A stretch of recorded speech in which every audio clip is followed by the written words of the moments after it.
Salam alaikum. Aujourd'hui, je vais présenter le contenu de module mathématique 3. Cette présentation est structurée selon le plan suivant. Introduction. Le but de ce cours est de généraliser la notion de somme finie de termes en étudiant comment cette dernière se comporte lorsqu'on considère une session infinie de termes. Ce cours est organisé comme suit. Le premier chapitre est consacré essentiellement à l'étude des séries numériques. Pour cela, commençons par donner quelques définitions et propriétés pour mieux comprendre la suite de ce chapitre. Ensuite, nous étudions les séries à termes positifs avec ses critères de convergence, les séries à termes quelconques ainsi que leurs critères de convergence.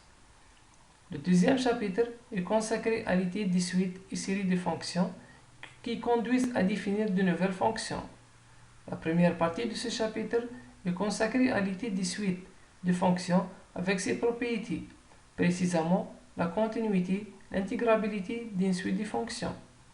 Dans la deuxième partie, nous donnons quelques notions et résultats fondamentaux concernant les séries de fonctions, notamment les différents types de convergence, simple, uniforme et normale, et les propriétés fonctionnelles, continuité, dérivabilité et intégrabilité de la somme. Chapitre 1. Série numérique. On commence par les généralités. On appelle série de termes général IN la suite Sn, où pour toute n appartenant à n, on a Sn égale à la série IK, de k égale à 0 jusqu'à n. On note par IK cette suite et Sn appelée somme partielle d'ordre n de la série IK. On dit que la série IN converge si la suite des sommes partielles Sn est convergente. Dans le cas contraire, on dit qu'elle diverge. Dans le cas de la convergence, on note limite Sn quand n tend vers plus l'infini égale à L, quel que L s'appelle la somme de la série Sn et le reste d'ordre n de la série est défini par Rn. La condition nécessaire de convergence. Si la série IN est convergente, alors limite IN quand n tend vers plus l'infini égale à 0. Cette condition n'est pas suffisante si la limite de IN n'égale pas 0 quand n tend vers plus l'infini, alors IN est divergente. On prend la série harmonique. La série harmonique est divergente malgré son terme général ne tend pas vers 0, malgré le terme général tend vers 0 quand n tend vers plus l'infini. Propriété. Si les séries n et Vn ne diffèrent que par un nombre fini de termes, alors les deux séries sont de même nature. En cas de convergence, elles n'ont pas nécessairement la même somme. On ne change pas la nature d'une série IN si on lui rajoute ou lui retranche un nombre fini de termes. Série de Cauchy.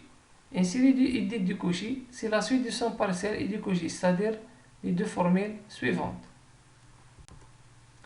Série à terme positif. Une série N est dite série à terme positif si le terme général IN est supérieur ou égal à 0 pour toute n supérieur ou égal à n0 tel que n0 appartenant à n. Une série à terme positif converge si seulement si la suite des sommes partielles Sn est majorée. Critères de convergence. On commence par le critère de comparaison. Soit IN et Vn deux séries à terme positif, on suppose que IN et Vn supérieur ou égal à 0, tel que IN inférieur ou égal à Vn pour toute n appartenant à n. Alors, si la série Vn converge, alors IN converge. Si n diverge, alors Vn diverge. Critère d'équivalence, soit IN et Vn, deux séries à terme strictement positifs. On suppose que l'équation 1 est vérifiée, alors les deux séries IN et Vn sont de même nature.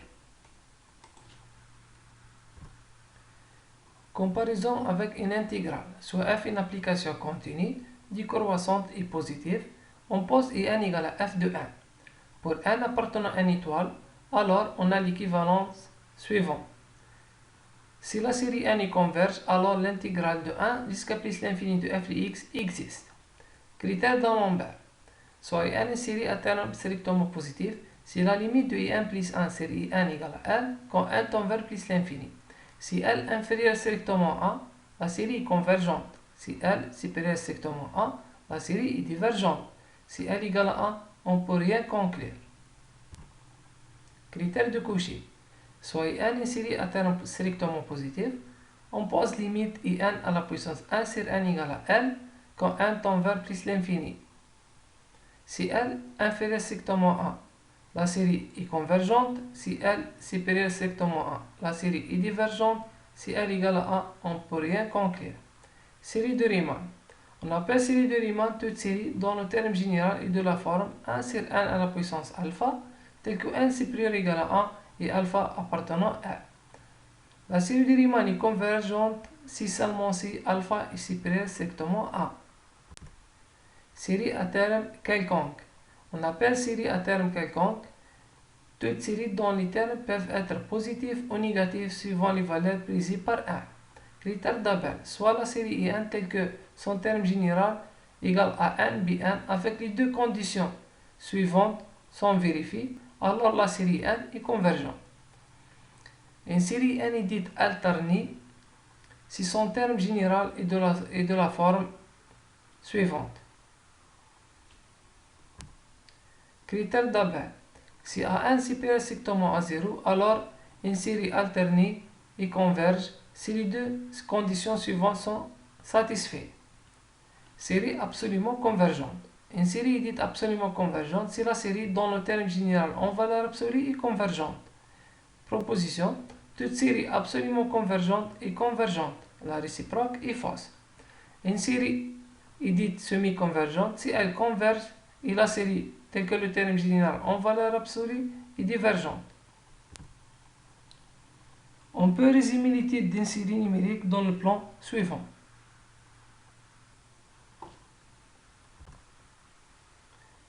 Chapitre 2. Suite et série de fonctions. Une suite de fonctions réelles définie sur l'intervalle ouvert AB est une application définie de l'ensemble M vers E. Fn est le terme général de la suite Fn. Type de convergence. Convergence simple. Soit Fn est une suite de fonctions réelles définies sur l'intervalle ouvert AB. On dit que la suite des fonctions Fn converge simplement vers la fonction f sur AB. Si pour tout x0 appartenant à AB, on a limite de Fn de x0 quand n tend vers plus l'infini égale à f de x0. Exemple. On prend une suite de fonctions Fn de 0 à 1 dans R tel que Fn de x égale à xn. La suite des fonctions Fn de x converge simplement vers la fonction f. Le même pour les suites des fonctions Jn qui convergent simplement vers l'exponentielle de x et la suite des fonctions Hn qui convergent simplement vers la fonction nulle. Convergence uniforme. On dit qu'une suite de fonctions Fn converge uniformément vers f sur AB si cette quantité est vérifiée.